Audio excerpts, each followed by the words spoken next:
Hello and welcome back to Serious About Rugby League's podcast. Today we're going to go through the 10 toughest players to ever play in Super League. There's some obviously big names on this list, both metaphorically and physically. But we're going to do similar to how we did this last time. So we're all going to pick our top 10s, we're going to converse about our top 10s, and then we're going to come back and decide on a Serious About Rugby League's top 10.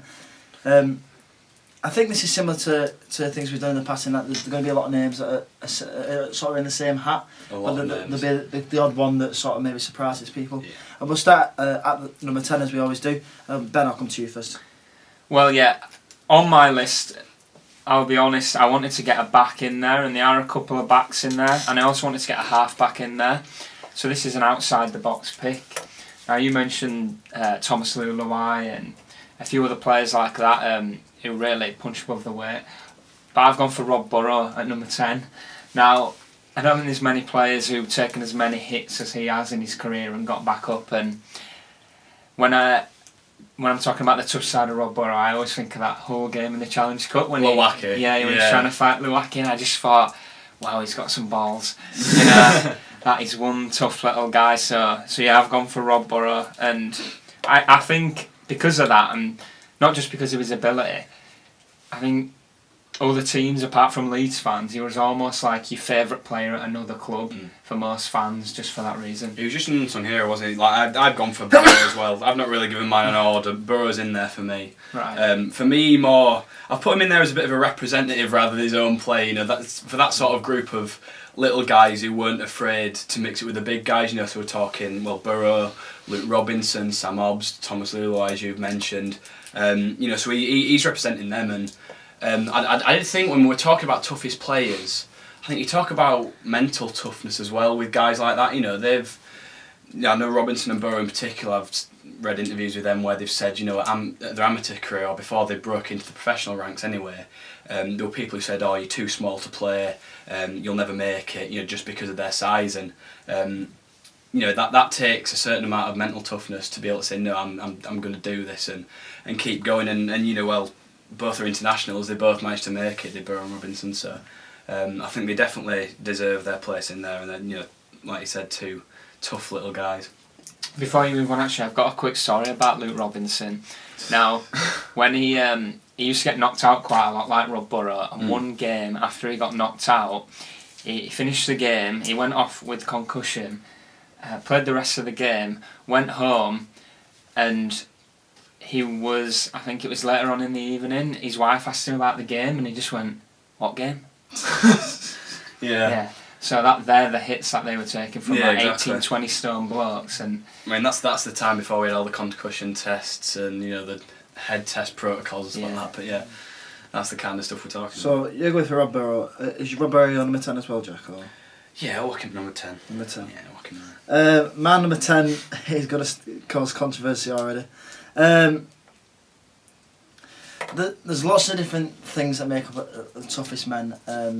Obviously, you said the mental strength is an important part, but the physical strength is something obviously very important. And there's a lot of big lads on this list. This one's going to be controversial because of one particular action, but I've gone for Ben Flower. I think, obviously, you're both laughing, and you've got to try and sort of exclude that one moment where rush to the head and you can't defend his actions, but overall, at his time at Wigan, he's been exceptional. He has led the pack and in brute strength, and this isn't a pack that's just wandered around needless. This is a pack that's gone on to win many Super League titles, and he's been the forefront of that pack. And he's the first guy to take the ball in for Wigan. And if he had to take 6 drives in every set for 80 minutes, he would. He's that kind of player. The mental strength is there, and the physical toughness is there as well. So I've gone for Ben Flower. Yeah. We'll move on to number 9. Fair. And I'll come to you first, Jack, this time. Well, I think we could all agree that there were so many players that... I mean, I tried to make a short list before deciding my top 10, and that still had about 30 odd players in there that, you know, were very hard to choose from. But at number 9, I've gone for Sam Burgess. I mean, he's obviously made more, you know, his name more in the NRL than he has in Super League, but I still remember, you know, the days where he was coming through as a youngster, looking at this 18-year-old kid at Bradford who, you know, you've got a bit of a perception of young props that come through. Props don't tend to hit their prime until the late 20s, sort of 30s. That's when they sort of come into their best form of their career best form.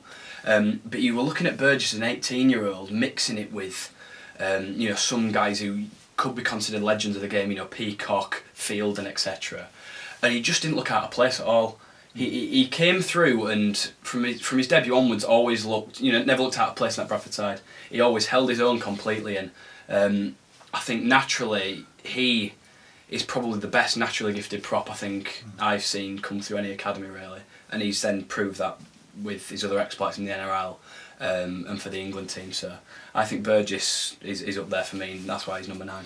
Yeah, it definitely a tough block, as we've seen in the England team. Obviously, in the NRL final, where he fractured his eye socket in the first minute and then went on to win the final, got man of the match, and obviously that toughness is there. He's not in my list because I don't think his time in the Super League was long enough for me to include him. That's my personal opinion. Number 9 for me is somebody that was in Super League for a while, Nick Fozzard. Nick Fozzard was obviously a big brute of a man that got really stuck in with his massive padding, and it felt like every time he was running in, he was going to run in and just elbow somebody in the face. It's a tough bloke both to break down for a defensive team, and I think he did his job for a number of clubs, and I think they deserve it at the top 10. Yeah, well, I haven't got either of those two players on my list. Yeah, just on Sam Burgess, talk about his time at Bradford. I remember that. I mean, he was still at Bradford at the time, but when he played for Great Britain, and I know what you're going to they say. hit on Fui. Yeah, that was unreal. And just on Fozzard, he didn't know what it was a very bizarre run inside. He just didn't know what was going to happen whenever he got the ball, but he just knew he was going to cause trouble and mayhem. And that's quite similar to my pick at 9, because I've gone for Barry McDermott. Now another one of them. You probably see him on Sky now and you think, he's quite a calm, well-presented man, but during his playing days he was one angry guy. He would go out on the field, and I think his teammates had trouble at times trying to get his focus on the game, because if he saw somebody he didn't like, his full attention was on that. And I think I'll talk about it later on probably, but there was a guy in particular who we'd have a lot of battles with, but yeah, I think we discussed it before, didn't we? And he's got a glass eye, so he's got to go in for me. Tough bloke, yeah. Very tough bloke. It's worth pointing out that Terry O'Connor hasn't made my list. I'm not sure if he's made either of yours. No. He's not made my list. Which is obviously Baz and Tez, but... yeah. And I've got to mention the fight with Gordon Tallis as well. Oh, God. Oh, that's yeah. So, obviously, them two between them decide on a big hit of the week sort of thing for Sky Sports, and there's a reason behind it, because them two were the ones giving them out when they were playing. We'll move on to number 8, and my number 8 pick is... There's been a lot of really, really tough number 9s in the league. There still is a lot of tough number 9s in the league. You look at Danny Houghton, you look at Paul McShane, you look at James Roby, Kieran Cunningham in the past, Terry Newton in the past. But I've only picked one number 9 for my top 10, and it's Michael McIlorum. I think probably one of the scariest blokes in the league. And he's not the kind of guy that I'd want to just randomly meet, because he just always looks angry, and it looks like he's ready to hurt you no matter what minute you're in. So, when I was going through, like you said, you wanted to try and get a back in there. I wanted to try and get a number 9 in there, and I feel like out of the number 9s of choice, he's probably the one that stands out in your memory the most. Yeah. Well, yeah, Michael McIlorum isn't on my list, but it was very close. And likewise. When I think of Michael McIlorum, I always think when he goes out on the pitch, he always looks at the other team and sees who's the biggest guy. I'm going to go for him, which is strange for somebody so small, but he can certainly hold his own against them. But yeah, I've gone for Stuart Fielden. Now talked about Barry McDermott, and I think when people think of Stuart Fielden now is perhaps remembered again for, you talk about Ben Flower being remembered for that one moment. Perhaps Stuart Fielden's remembered for being knocked out by Willie Mason. But I'm still convinced if they'd have actually stood toe to toe and gone head to head, wouldn't have been a clear knockout. But I've put him in just for longevity as well in Super League. He was brilliant for both Bradford and Wigan, and in that 2003 Bradford team he was a standout, and very unlucky not to get Man of Steel that year. And yeah, he was just fearless from a young age. I watched YouTube videos of him going head to head with Barry McDermott, and Barry were obviously a seasoned pro at that point, and Stuart Fielding just came out of nowhere and were prepared to give him it. So, yeah, Stuart Fielding, a very, very tough bloke, and makes my list at 8. Now, for me, I've gone for some... This player is the only player in my list that I've not actually seen live and that is sort of slightly before my time. I think he retired in, I might be wrong a bit, I think 2005, after playing for Cass, and it's Dean Sampson. Right. And this one was a bit... It's one of those where, before actually sitting down and thinking, right, who were the toughest, he was the first person that sprung to mind. When we said we were going to do the 10 toughest players of the Super League era, he was, for whatever reason, was the first one that came to mind. And my sort of images of him is just a huge bloke who... massive player, physical build of a Greek god almost, I guess, of that era, and would just fearless and would just hit up after hit up after hit up, and just strike fear into his opponents. Really, Sampson. Like I said, I can't really speak that educated on him because I've not seen much of him play, but from what I've seen, he was one heck of an intimidating bloke. So I think just sheerly by the fact that he was the first name that came to my mind when we said toughest players of Super League, he makes the top 10 and comes in at 8 for me. Yeah, it's another one of them that I've not seen much of him either, so I can't really comment. Obviously, when the really early periods of Super League, it's all vague. It's very vague, and it's only what you see on videos, and obviously videos can be a bit misleading at times. So I sort of steered clear from that era. We'll move on to number 7. Ben, I'll come back to you. Who's your number 7? So like I said at the start, this is my only other back on this list, and I've gone for Keith Senior. Now, I feel when I think about all the backs that I've played in Super League, you're thinking who would be the toughest, and I think Keith would be. Now, again, another one for longevity, but I don't think he ever came up against a centre in Super League or internationally, and he wouldn't get the better of them. Now, maybe not sometimes in the latter days of his career for speed or whatever, but in terms of toughness and actually winning that physical battle, he would always win the physical battle, and on top of that he was quick, had skill, scored tries, and yeah, I think just another one, a bit like Barry Mack, you'd just look at him and you'd think, yeah, I'm probably going to avoid you. So, yeah, especially in the outside back area where you feel like he was the more dominant of the centres in that era, and the wingers even.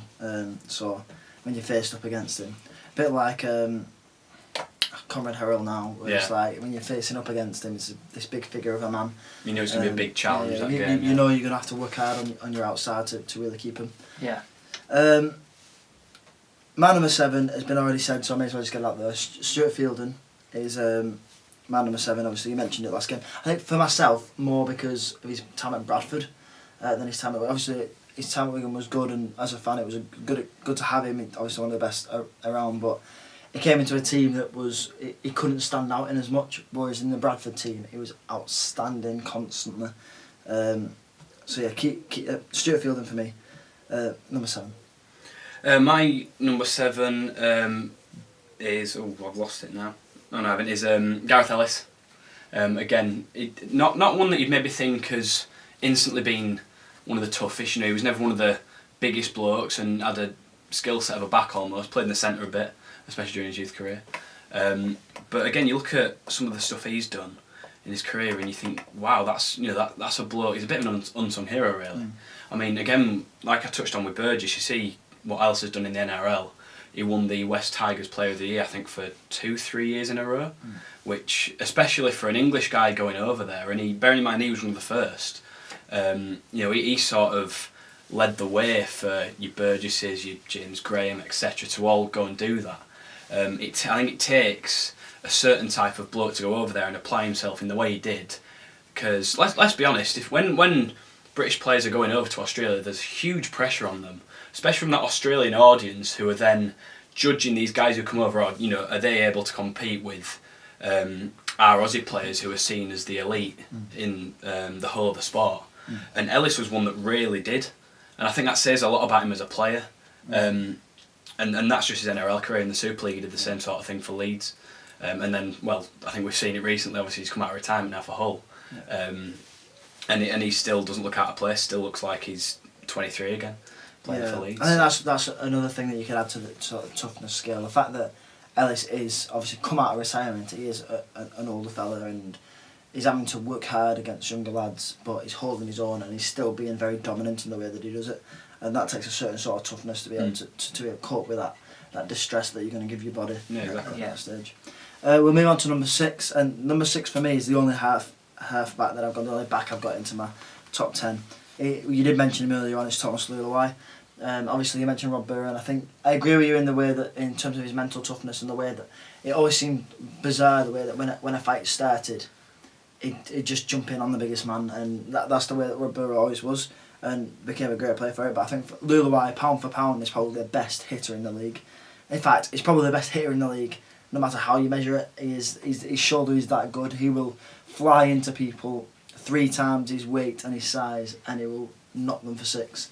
We've seen it on many occasions where people are like out on the floor for minutes at a time trying to catch their breath because they've not really seen what's happened, and that it's in itself sort of earned him his spot in the New Zealand team, which is obviously went on to win the World Cup with New Zealand. And for me, I just think that when you're looking at backs and tough backs, you can't look much further than a back that's willing to go out and put his back on the line in against the biggest blokes on the pitch, and Thomas Lulawai does that week in, week out, and has done ever since he started playing for London. Yeah, I think it's happened so many times when he's like smashed big forwards. It's happened that many times now. We know it's not a fluke, and we know that he's probably going to do at least one every game. At 6 for me, you've already mentioned him, Gareth Ellis. Just to add into what you said, I think as I go up this list now, you're starting to see players who are quite vocal, but in essence on the pitch they didn't really need to talk, because you just have to look at what he were doing and you'd think, yeah, I need to be following that guy. And Gareth Ellis was one of them, both in attack and defence, just a very, very tough man, and off the field probably the nicest guy I've ever met in rugby, and then on it just completely switches. Just a terrific player, and like you said, done it in both Super League and the NRL.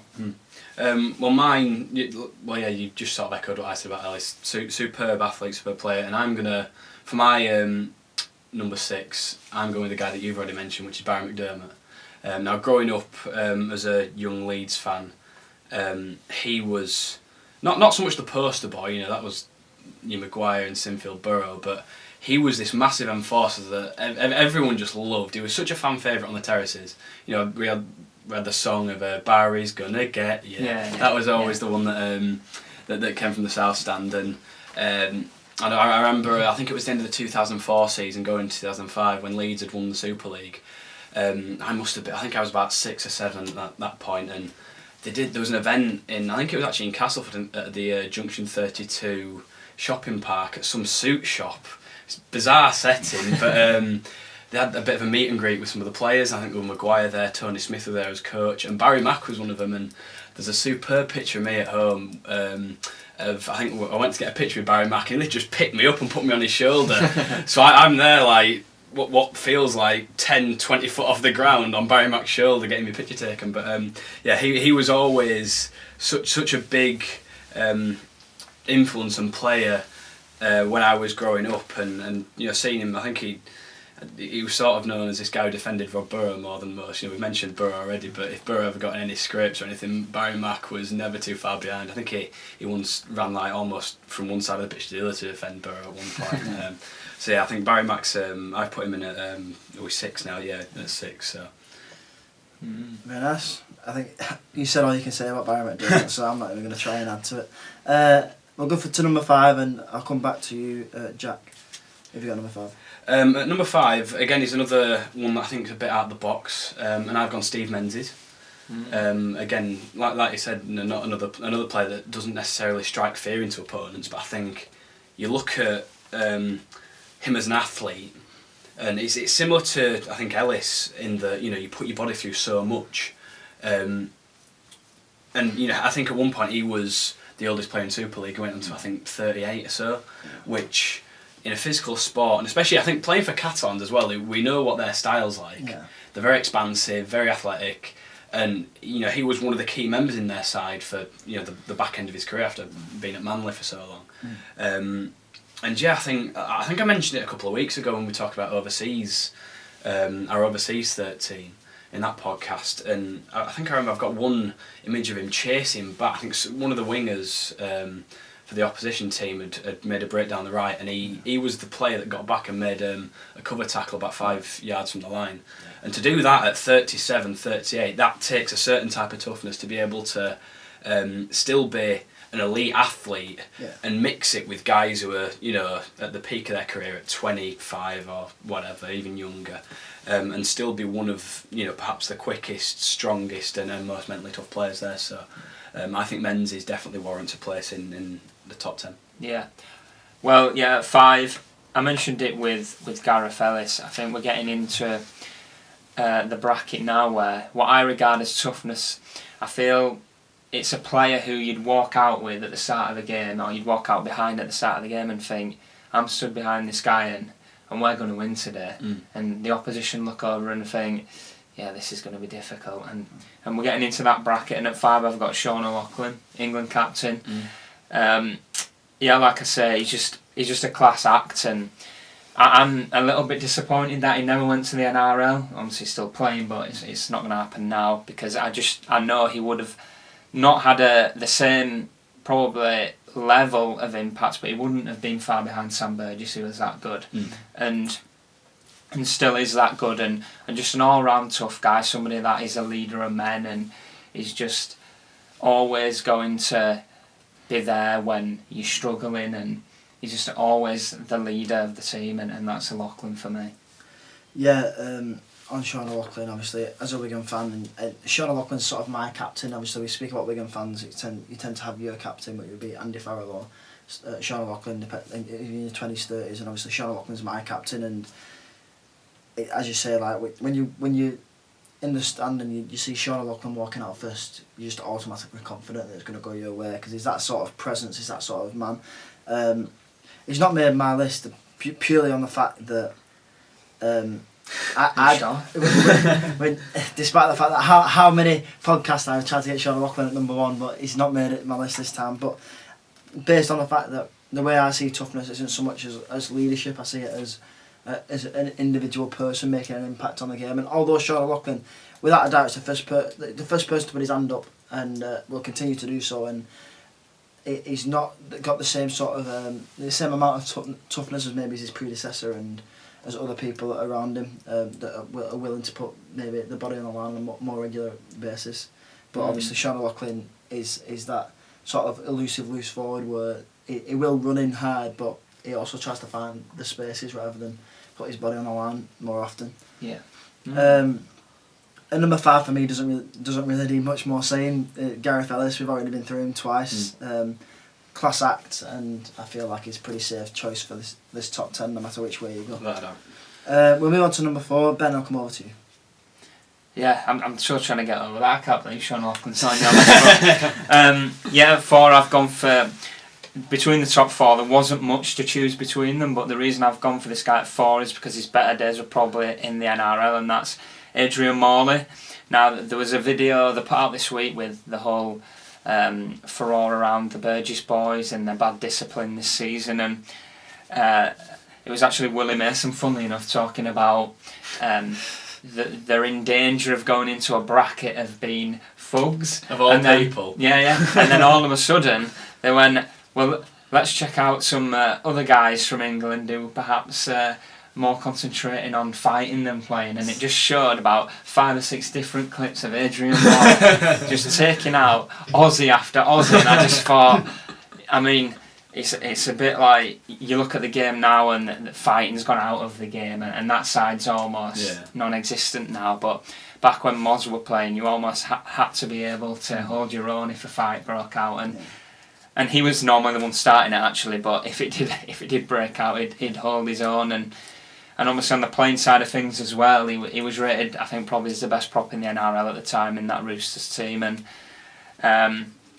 he came back to Super League. Obviously before he went over there, he was big in Super League, and when he came back, He won the grand final with Bradford, and then at Warrington he helped them become one of the powerhouses of the game again, and again, yeah, just a great leader. Yeah, Moz is in my top 10, but he's not in at 4. In at 4 I've gone James Graham, who I think is another player that, you know, I think I mentioned him earlier, but he's one of those that just instantly strikes to me toughness. You know, he's such an imposing character on the field, and I mean that he's gone viral a few times, especially in the NRL now. But he did the same when he was in Super League, of just being this talker, this big scouse ginger bloke who's not afraid to just have a go at anyone, no matter what their standing in the game is, who they are. He'll just say what he thinks. And I think as well, he's one of those natural leaders that you get. I think that takes a lot of toughness to be a natural leader in that sense that he is. You know, we look at the way he talks with his players. He'll always be the first person if St George now that he's at, but the same at the Bulldogs and when you're at Saints as well. You know, if they've conceded, he'll be the first person behind them sticks to be shouting at every single one of his team, and saying, right, why didn't you do that? Why didn't you do that? We'll do this and this, and sort of, you know, motivate them back, you know, to do whatever. So I think, yeah, I don't know. I don't think you guys have got Graham in your top 10, but for me, he almost epitomises natural toughness, I think, as a player. So yeah, Graham's in mine at 4. Mm. Yeah, I don't disagree with you in what you're saying. I think the only reason that he didn't make the team for me was the fact that I feel like that impact that he had and that toughness that he had was more apparent in the NRL than it was in Super League. That's fair enough. His time in Super League. Obviously, his time at St Helens was a hard one, and he had 3 or 4 good years at St Helens and really worked to get to the position he was in. But for me, that big toughness, that thing you associate with the national team now, only came from him in the NRL. Really came out of him in the NRL, which is why he's definitely in the top 20, 30, but he's not made the top 10 for me. At number 4 for me is, in my opinion, probably the best prop that's playing in Super League, Jamie Peacock.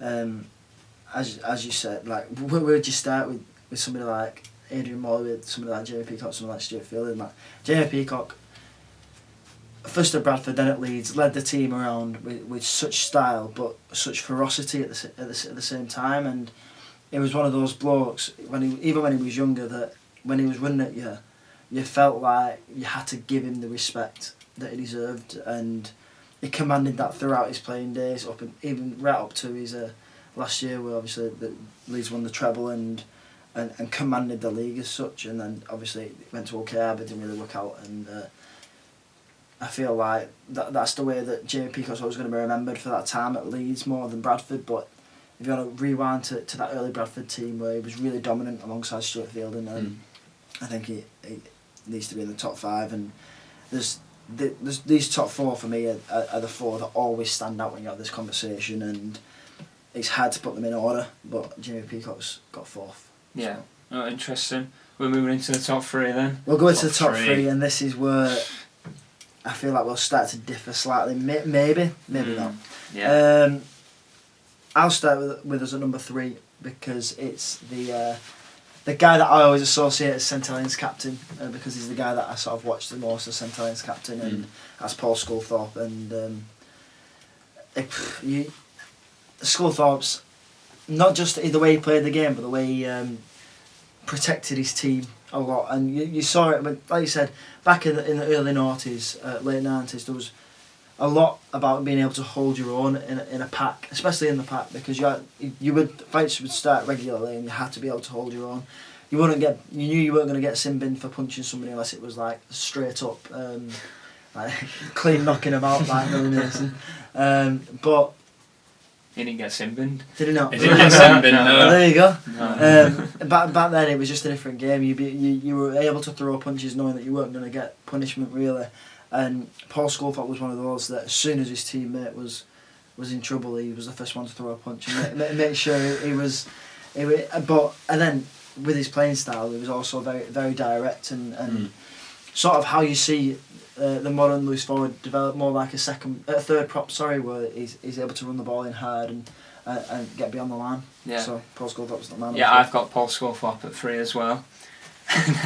I found this a bit strange, but I was just saying when I was younger, if I didn't have my dad as my dad, I'd want Paul Sculthorpe to be my dad. Which is really weird, I know.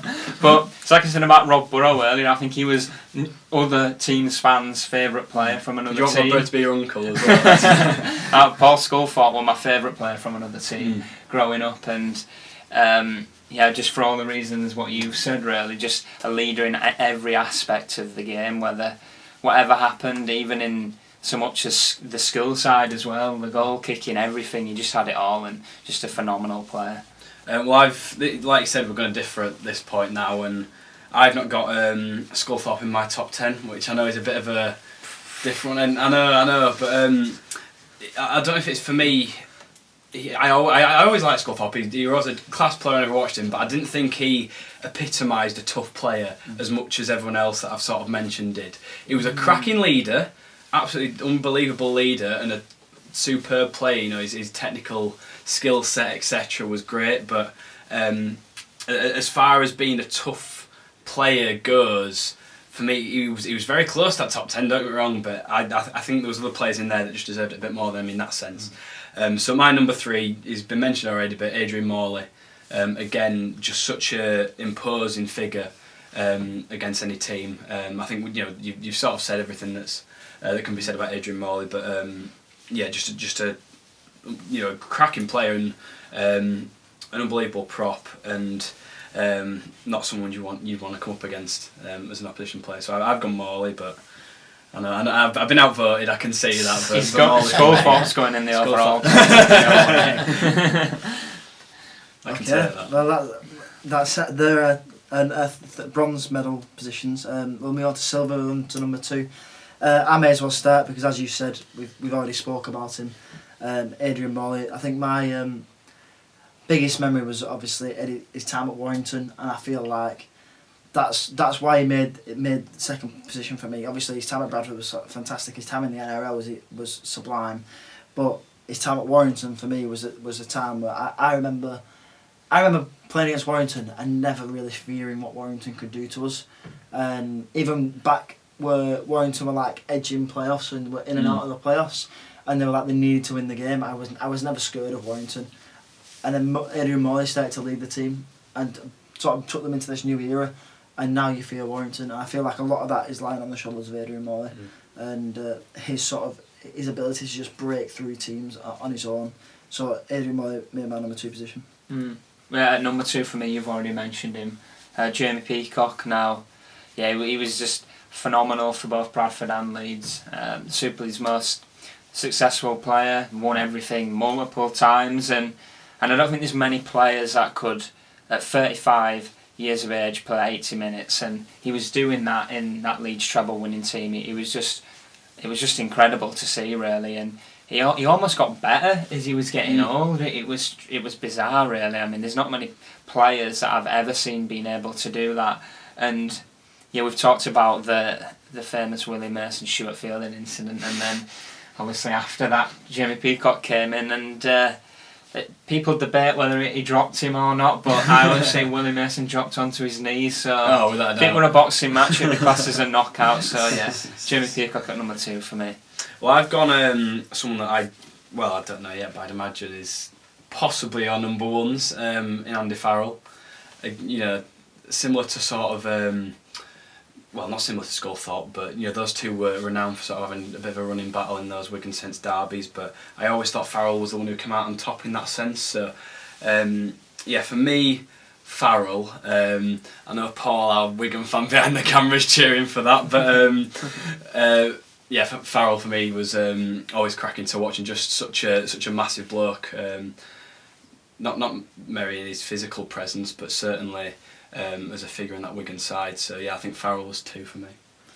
Yeah, I think it's interesting. I think we're moving on to number 1. I think we know what's gonna come.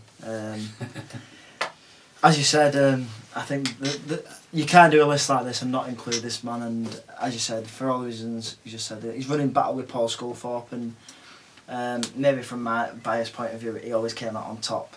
He comes out on top for me here, and my resounding memory of Andrew Farrell is after the 2002 derby when the big brawl happened and he got all his strapping on his head. Obviously stood in the end at Knowsley Road and him coming over and just having like this massive strap with blood held together with sticky tape. Literally. That just picture. It's a mirror of the man like that. That's how he was week in, week out. Although you might have not seen it, that's the sort of attitude he had walking on the pitch for Wigan and deserved a number 1 spot in my opinion. Yeah, I'm the same. I've gone for Andy Farrell as well. Yeah, I'm not just basing it on that image, but I think that is the iconic image. I think of the early days of Super League. Yeah. Funny enough, you've got that England shirt on, and I don't think it was that one, but the Terry Butcher. I think that's Super League's version of the Terry Butcher image. But yeah, in terms of everything else, Andy Farrell had. I agree with Jack. I think he probably just about edged the battles with Paul Sculthorpe, and yeah, he is. When I think of Great Britain and me growing up, he is the Great Britain captain, and he is just a leader of men. Well, I've gone for someone completely different. There's no surprise there, but again, he's been mentioned already. It's Jamie Peacock for me. I think all the things that we've mentioned so far about plays in each of our top 10s, I think Peacock is the one player for me that has all of it. He was the full package in terms of toughness. Not only was he a big, tough bloke who would pick a fight with anyone for a start, defend his team, etc. He pushed his body to literally the limits of what it had let him do, I think. Going to, like you said, 35, 36. He came out of retirement, obviously, for KR, which shows unbelievable courage and toughness. Yeah. And for me, he was just the all-round tough player. But again, a cracking bloke off the field, but on the field, such a scary person to be coming up against. People knew what they were getting with Jamie Peacock, yet they still struggled to stop it. He'd always have that effect on games despite being targeted by other teams. I don't think a lot of players have been able to do that in the Super League era. I think I remember a brilliant story about Peacock. I think it's actually in the documentary they did last year or the year before about the 2015 treble winning season. He was saying, I think it was in the I want to say the playoff game towards the end of the year against St Helens, that he'd been knocked out effectively. He was concussed, and I think he got up not knowing where he was, pulled off for a concussion test, and he literally said to the doctor, right, I'm going to do these tests, and no matter what happens, you're going to say I've passed them all. he was adamant that he was going back out on that field, and I think that shows a lot about him, that he was that tough that not only could he not be stopped by players on the field, but the physio wasn't even able to keep him in the dressing room in a situation like that. So for me, like I said, Peacock for me was just the all-round tough player, and that's why I've put him at number 1. Okay, so there are individual top 10s. We're going to quickly put it all together. I have sort of jotted a few notes down. We're going to try and put it together, and we're back in 1 second with Serious About Rugby League top 10. Would you not put Biomakin at 10? Because Luluai's only got 1 mention. Yeah, but and he's got. He's a 6. I know. I'm just thinking. Put him. We've got to mention. I think we need Graham instead of either Burrow or Luluai. I'm not sure. I think Luluai. Put Graham in for Burrow, I reckon. Oh, for Burrow. Well, it's you that's ended up putting him in because you've put Graham in 4. Yeah. So it's your fault. It's my fault. The all-time ever team will let him get away, so we've got to let him get away. Lachlan has to be in there. Right, we're going with that. Right, let's have a look. So we've got. Okay, we're back and we have decided our top 10. So this is Serious About Rugby League's top 10 toughest men in the Super League era. At number 10 is the only back that makes the top 10, and that's Thomas Luluai. Picked Rob Burrow to the post just. Not happy about that. Not happy about that at all. Not happy. But I feel like, from a back's point of view, he hits the hardest and he's probably the toughest. So Thomas Luluai makes number 10. At number 9, James Graham. He's been dropped down the list somewhat from Jack's list, mainly because his main stint was in the NRL. Yeah, which I can agree with. So he's dropped down to number 9. At number 8 was Barrett McDermott. Number 7, Stuart Fielding. Number 6 is Sean O'Loughlin, who's made the list despite only being on 1 list. But I changed my mind. What a surprise! Sean O'Loughlin makes it at number 6. Gareth Ellis makes it at number 5. He's the first person to get. Was the first person to all 3 of us to agree on. So Gareth Ellis is number 5. Paul Sculthorpe drops to number 4. because Jack didn't have him in his top 10, Yep, which was very true. interesting. Josh the number 4. Adrian Morley was number 3, which leaves the battle between Peacock and Faz. And Farrell got 2 number 1 spots, so Andrew Farrell is our number 1, Jamie Peacock is number 2. So that is our top 10 toughest players in the Super League era. Obviously, we want your guys' opinion on our top 10, and we want your guys' opinion on your own top 10s. We want to see who we've missed out, who we've not spoke about. I mean, there are a lot of players that we've not managed to speak about. So please give us your top 10s, and like, subscribe to the channel, and please hit the notification bell so you've got all the latest news and videos as soon as they come out, and we'll see you next time.